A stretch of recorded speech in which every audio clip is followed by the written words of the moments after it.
પશ્ચિમ બંગાળ વિધાનસભા ચૂંટણી 2026ના પરિણામોને લઈને રાજકીય માહોલ ગરમાયો છે.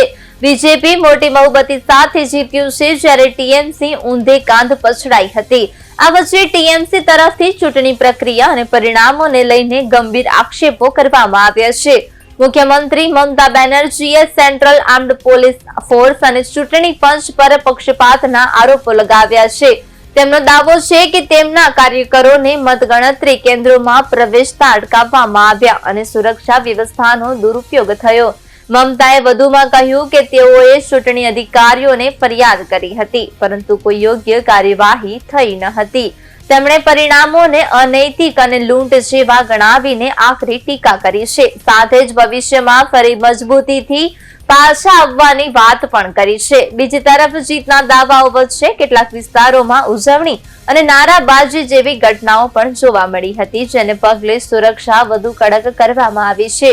ચૂંટણી પંચ તરફથી કાયદો અને વ્યવસ્થા જાળવવા માટે વધારાની સુરક્ષા તૈનાત કરવામાં આવી છે.